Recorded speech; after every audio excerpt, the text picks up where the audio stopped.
Dhanik Bharat Educational Institutions, Inter, IIT, JEE, NEET, admission opened.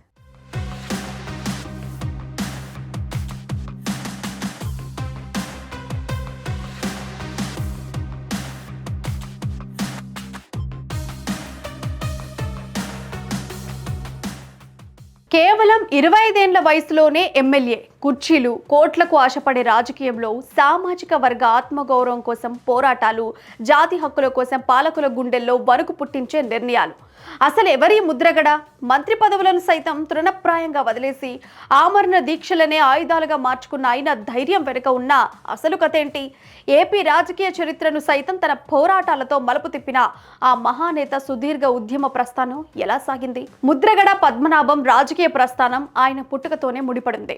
1953 జనవరి 22న కాకినాడ జిల్లా కిర్లంపూడిలో జన్మించిన ముద్రగడ 1967లో తన matriculation పూర్తి చేశారు. ఆయన తండ్రి వీర రాఘవరావు ప్రతిపాడు నియోజకవర్గం నుంచి 1962-67 ఎన్నికల్లో స్వతంత్ర అభ్యర్థిగా పోటీ చేసి శాసనసభ్యునిగా గెలుపొంది ఆ ప్రాంతంలో మంచి గుర్తింపు తెచ్చుకున్నారు. అయితే 1977లో తండ్రి ఆకస్మిక మృతి చెందడంతో ముద్రగడ కుటుంబం తీవ్ర దిగ్భ్రాంతికి లోనైంది. ఆ సమయంలో వారి కుటుంబానికి అత్యంత సన్నిహితుడైన అప్పటి భారత రాష్ట్రపతి నీలం సంజీవరెడ్డి చొరవ తీసుకుని ముద్రగడను రాజకీయాల్లోకి రావాల్సిందిగా సూచించారు.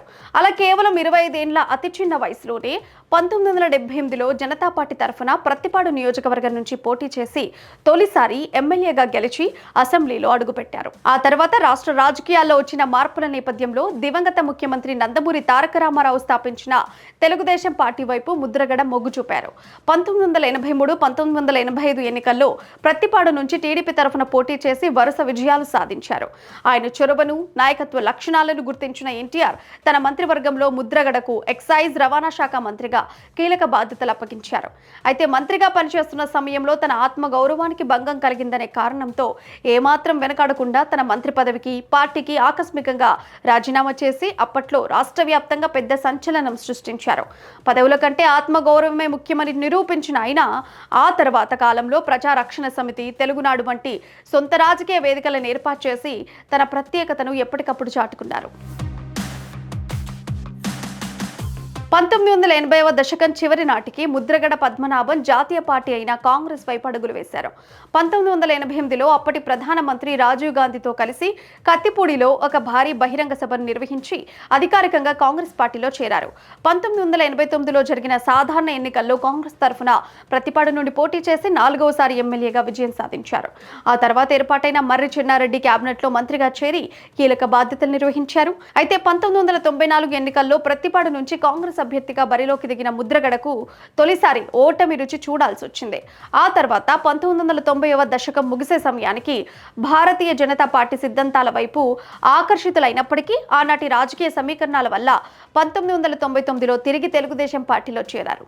ఆ ఎన్నికల్లో టీడీపీ మద్దతుతో కాకినాడ లోక్సభ నియోజకవర్గం నుంచి ఎంపీగా పోటీ చేసి ఘన విజయం సాధించి పార్లమెంట్లో అడుగుపెట్టారు. 2004 సంవత్సరం తర్వాత ముద్రగడ రాజకీయ జీవితంలో అనేక ఒడిదుడుకులు ఎదురయ్యాయి.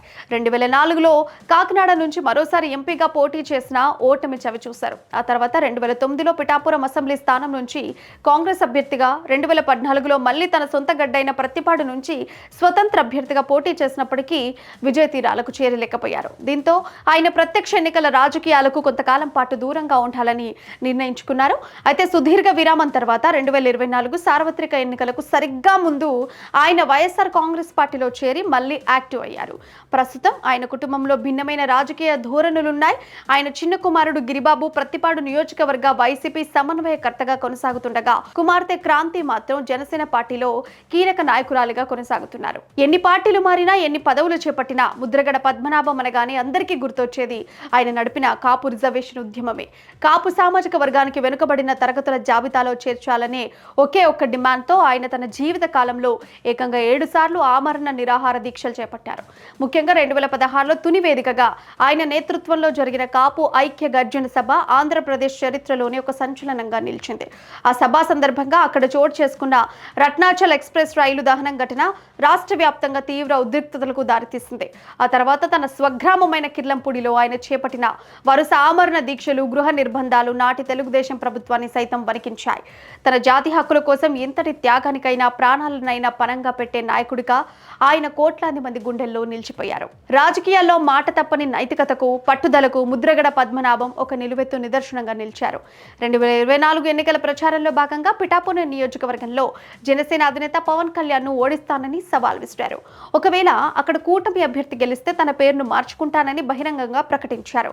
ఎన్నికల ఫలితాల్లో కూటమి భారీ విజయం సాధించిన తర్వాత చాలా మంది ఆ సవాల్ను మర్చిపోయినా ముద్రగడ మాత్రం తాను అన్నమాట ప్రకారం అధికారికంగా గెజెట్ నోటిఫికేషన్ ద్వారా తన పేరును ముద్రగడ పద్మనాభరెడ్డిగా మార్చుకొని రాజకీయాల్లో తనదైన విలువలను చాటుకున్నారు. 6 దశాబ్దాల ప్రజా జీవితంలో 4 సార్లు ఎమ్మెల్యేగా, 1 సారి ఎంపీగా, 2 సార్లు మంత్రిగా సేవలందించిన ముద్రగడ పద్మనాభం నేడు మన మధ్య లేకపోయినా ఆయన చేసిన రాజీ లేని పోరాటాలు, చూపిన ధైర్యం ఏపీ రాజకీయ చరిత్రలో ఎప్పటికీ సజీవంగానే ఉంటాయి.